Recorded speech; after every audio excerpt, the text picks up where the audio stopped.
नमस्कार, मैं हूं चरण सिंह राजपूत और आप देख रहे हैं फाइट फॉर राइट। सारा इंडिया और सारा इंडिया के खिलाफ निवेशकों और जमाकर्ताओं का आंदोलन पूरे देश में चल रहा है। आज हम बात कर रहे हैं गुजरात की। गुजरात से रंग दे बसंती के चेयरमैन इंद्रवर्धन राठौड़ हमसे जुड़े हैं। इंद्रवर्धन राठौड़ जी, बहुत बहुत स्वागत है आपका फाइट फॉर राइट में। धन्यवाद। पहला ही मेरा प्रश्न है कि गुजरात में सारा इंडिया निवेशकों और जमाकर्ताओं की क्या स्थिति है? आज गुजरात के सभी बेसहारा सहारा निवेश कार्यकर्ता और जमाकर्ताओं की हालत बहुत ही दयनीय है। पिछले 3-4 साल से निवेशकों की निवेश राशि की परिपक्वता राशि वापस नहीं देकर सहारा के अधिकारी धोखाधड़ी कर रहे हैं।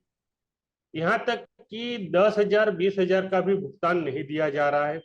छोटे छोटे निवेशकों की निवेश राशि हड़पने की मंशा से ही आज सहारा इंडिया ऑफिस खोल के बैठा हुआ है और निवेशकों को गलत झूठी जानकारी देकर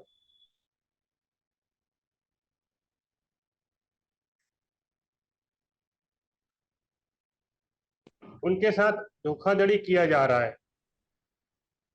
आज हालत ये है कि सहारा इंडिया ऑफिस पूरी तरह से खाली हो चुकी है, क्योंकि ज्यादातर कार्यकर्ताओं ने काम करना बंद कर दिया है, निवेशकों ने निवेश करना बंद कर दिया है और बहुत सारे ऑफिस एम्प्लॉय, चाहे वो ब्रांच मैनेजर हो या एफसी मैनेजर हो या स्टाफ हो, उन्होंने भी सहारा से रिजाइन कर दिया है। तब आज सहारा की ऑफिस में अगर आप जाते हो तो मुश्किल से आपको 2 या 3 स्टाफ देखने को मिलेगा।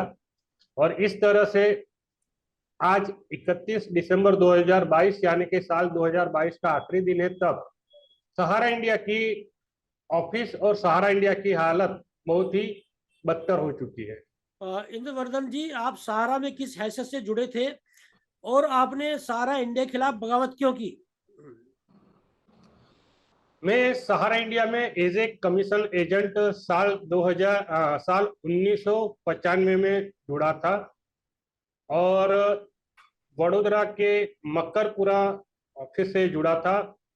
काम करता गया, आगे प्रमोशन लेता गया और as a area field manager के तौर पर प्रमोशन प्राप्त किया था। लेकिन जब मैं काम कर रहा था तब जो ऑफिस का जो स्टाफ था या मैनेजर था, उनकी जो वर्किंग स्टाइल थी वो मुझे सही नहीं लग रही थी। क्योंकि जब पूर्ण ईमानदारी का दावा करने वाले सहारा इंडिया के मुखिया सुब्रत रॉय और उन्हीं के ऑफिस में सारे नियम कायदे की धज्जियां उड़ रही थी, चाहे वो केवाईसी को लेकर हो या फॉर्म का परिपूर्ण भरना हो या बैलेंस शीट हो या सरकार के कोई भी कानून हो, उसका पालन करने की बजाय ये लोग अपने मनमानी तरीके से कार्य कर रहे थे। और जिसके चलते मैंने देखा कि आने वाले दिनों में सहारा इंडिया के ऊपर बहुत बड़ी आफत आ सकती है। तब मैंने सहारा शहर जो कर्तव्य काउंसिल बनाया गया था वहां पर भी शिकायत किया गया, लेकिन मेरी शिकायत को दरकिनार करते हुए बड़ौदा जोन के मैनेजमेंट ने मेरे ही खिलाफ कार्रवाई करना शुरू कर दिया था। क्या शिकायत की थी तब आपने?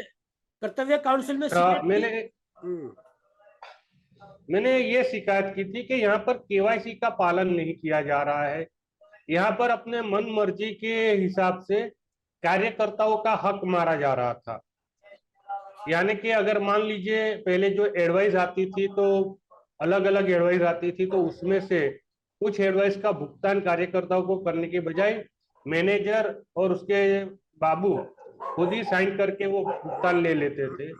और ऐसी बहुत सारी शिकायतें थी जो मैंने किया था, लेकिन यहाँ पर ऐसा कुछ देखने को नहीं मिल रहा था। सिर्फ बातें बड़ी बड़ी होती थी, लेकिन काम के तौर पर देखा जाए तो वही ढाक के 3 पात वाली बात थी, जो आज साबित हो रहा है कि मेरी बातों को गौर से सुना नहीं गया, कानून की पालन करने की बजाय मन मर्जी से काम किया गया, इसलिए आज ये हालात पैदा हो रहे हैं।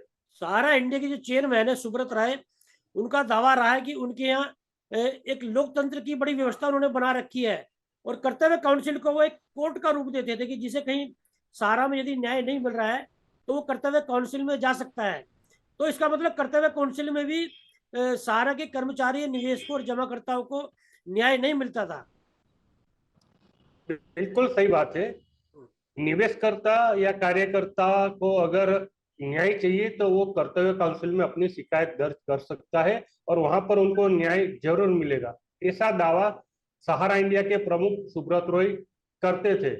लेकिन आई हुई शिकायत को कर्तव्य काउंसिल उसी ऑफिस को भेजता था जहां पर कार्यकर्ता जमाकर्ताओं के साथ अन्याय हुआ था। और आप ये कह सकते थे कि चोर को ही साहूकार के रूप में बैठाया जाता था और ये जो भी शिकायत आई है उसका निपटारा करने के लिए काम किया जाता था। तब जिसके खिलाफ शिकायत आई है वो मैनेजर क्या सही तरीके से कार्रवाई करके इंक्वायरी करके सही रिपोर्ट भेजेगा?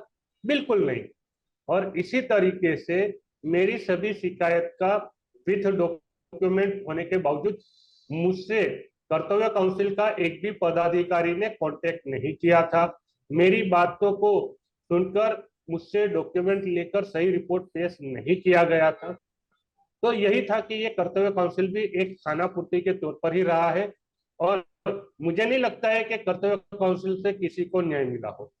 इंद्रवर्धन जी, ये देखा गया है कि गुजरात मॉडल के नाम पर जो है भारतीय जनता पार्टी ने न केवल जो 2014 में सरकार बनाई, बल्कि 2019 में भी गुजरात मॉडल के नाम पर ही सरकार बनी है भारतीय जनता पार्टी की।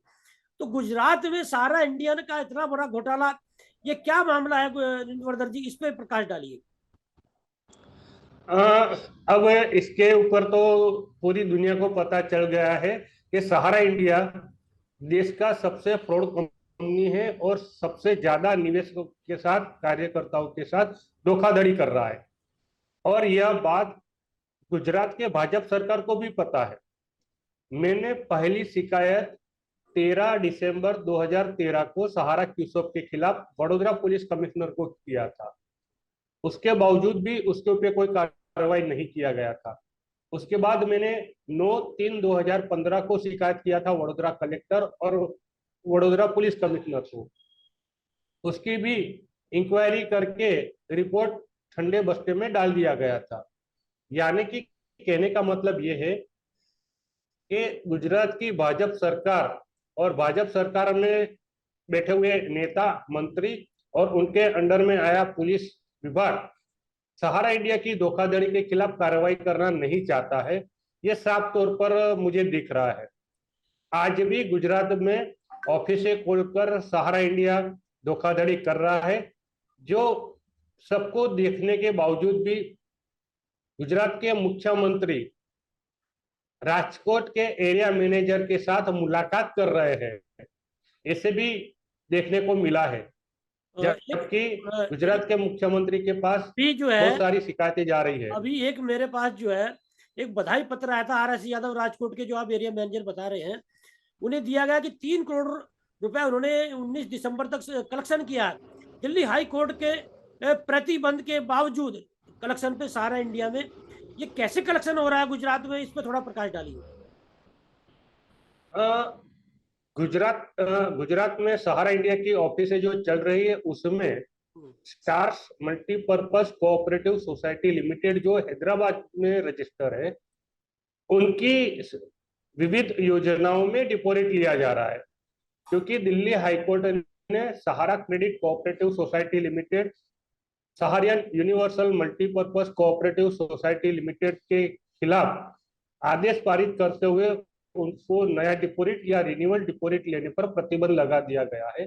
तब सहारा इंडिया ने अपनी धोखाधड़ी कायम रखते हुए stars multipurpose cooperative society limited में सारी स्कीमों को जोड़ के, चाहे 1 साल, 2 साल, 3 साल, 4 साल, इस तरह से नई नई योजनाएं बनाकर जो पुराने निवेशकर्ताओं का जो परिपक्व राशि है वो देने की बजाय उनको गलत झूठी जानकारी देकर नई नई योजनाओं में निवेश करवाया जा रहा है। और आपने जैसे देखा था उस तरह से आज भी बहुत सारे कार्यकर्ता अपने निवेशकर्ताओं के साथ धोखाधड़ी कर रहे हैं और उनकी निवेश राशि अन्य योजनाओं में ट्रांसफर कर दे रहे हैं।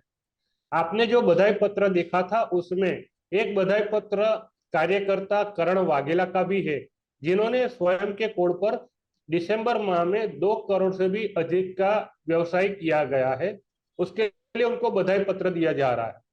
तब एक तरफ गुजरात के निवेशकों को 10,000 20,000 का भी भुगतान देने के लिए सहारा इंडिया के पास पैसा नहीं है, और वही दूसरी ओर वही सहारा इंडिया की गुजरात की ऑफिसों में 2 करोड़ 3 करोड़ 10 करोड़ का नया व्यवसाय होता है। तब यह पैसा कहाँ चला जाता है, निवेशकों का भुगतान क्यों नहीं होता नहीं, है? प्रश्न ये है ये कि सारे सवाल ये प्रश्न ये है कि क्या कि कोर्ट की अवमानना नहीं है?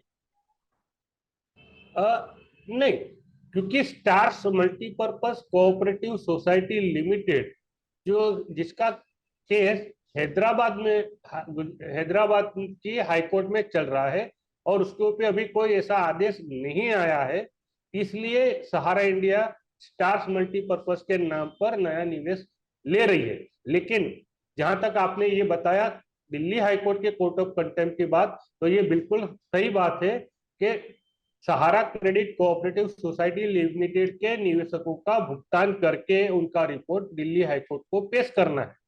लेकिन गुजरात में सहारा क्रेडिट के निवेशकर्ताओं का भुगतान करने की बजाय गलत झूठी जानकारी देकर उनका कैश वाउचर निकालकर भुगतान दिखाया जा रहा है, और वो भुगतान की अमाउंट स्टार्स मल्टीपर्पज की अन्य योजनाओं में निवेश किया जा रहा है, और इस तरह से धोखाधड़ी चल रही है। सहारा में गुजरात में सहारा ने जो है वो जमीन घोटाला भी कुछ किए हैं, तो क्या क्या जमीन घोटाले किए सहारा ने गुजरात में, उस पर थोड़ा बताइए। सहारा इंडिया ने सहारा टाउनशिप बनाने के लिए सहारा सिटी होम्स नाम की प्रोजेक्ट लाकर टाउनशिप बनाने के लिए अलग अलग जगह पर जमीन परचेस किया था, चाहे वो वडोदरा हो, अहमदाबाद हो, जामनगर हो, पोरबंदर हो, इस तरह से। तो जहां तक बात आती है वडोदरा की, तो वडोदरा में 120 एकड़ जमीन जो सहारा इंडिया ने सहारा सिटी होम्स टाउनशिप बनाने के लिए परचेस किया था, उसका गवर्नमेंट से अप्रूवल नहीं लेने के चलते आज तक सहारा सिटी होम्स की नींव नहीं रखी गई है, और न ही पूरे गुजरात में सहारा सिटी होम्स का टाउनशिप बनाया गया है। और इस तरह से सहारा इंडिया ने एक बार फिर निवेशकर्ताओं को कार्यकर्ताओं को बेवकूफ बनाने के लिए सहारा सिटी होम्स का प्रोजेक्ट लाए थे, जो सदंतर फेल हो चुका है, और आज भी बहुत सारे निवेशकर्ता कार्यकर्ता अपनी निवेश राशि वापस लेने के लिए दर बदर भटक रहे हैं। आपका जो रंग दे बसंती संगठन है वो निवेशकों की जमाकर्ताओं की तो लड़ाई लड़ ही रहा है, लेकिन जो जमीन घोटाले हुए हैं या सहारा ने जो वहां निवेशकों को ठगा है, उसके बारे में जो है आप लोग किस तरह से फाइट कर रहे हैं? वडोदरा में आई 120 एकड़ जमीन जो सहारा इंडिया ने परचेस किया था किसानों से, और उसके बाद ये 120 एकड़ जमीन सहारा इंडिया कॉमर्शियल कॉरपोरेशन लिमिटेड के नाम पर रजिस्टर किया गया था।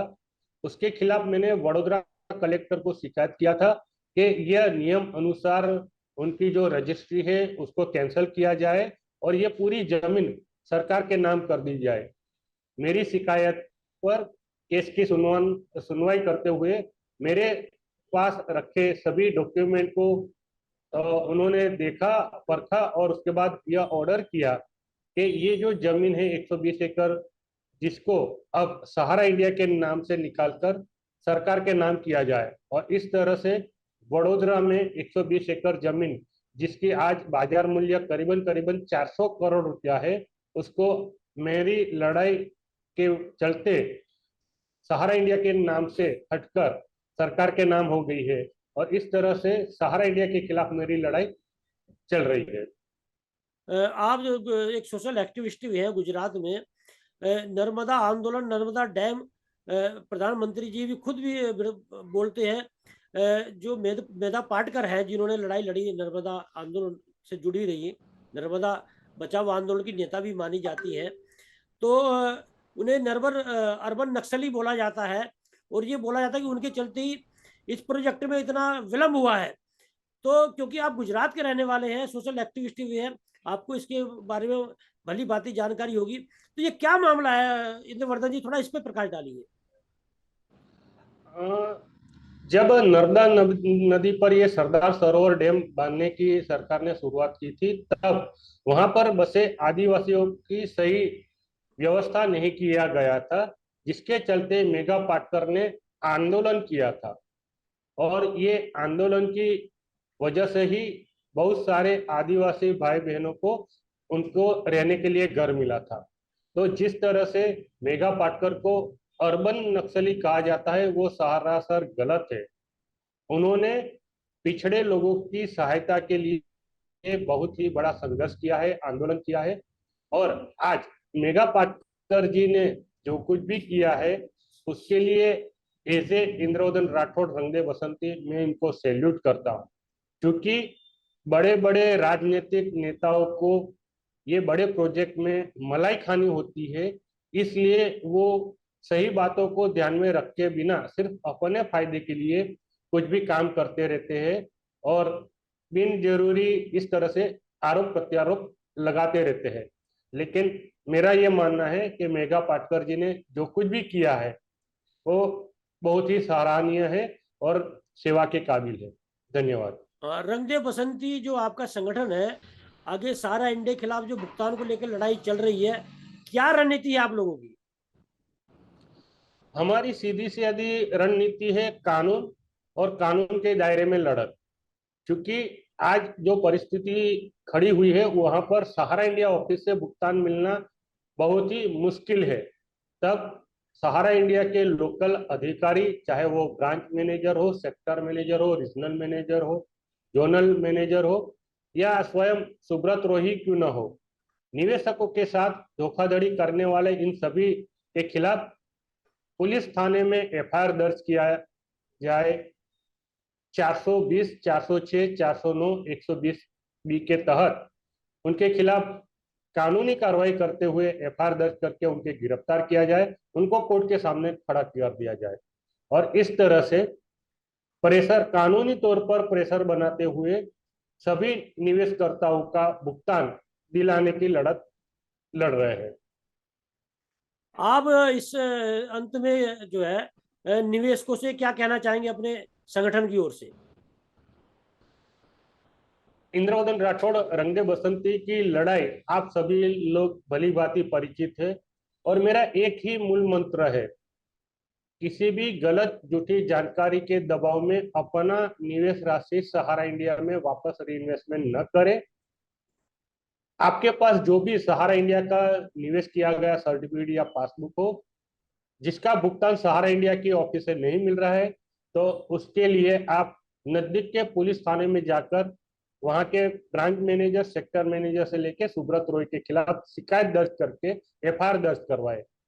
तभी सहारा के अधिकारी को प्रेशर बनेगा और आपके भुगतान के लिए आपसे संपर्क करेगा।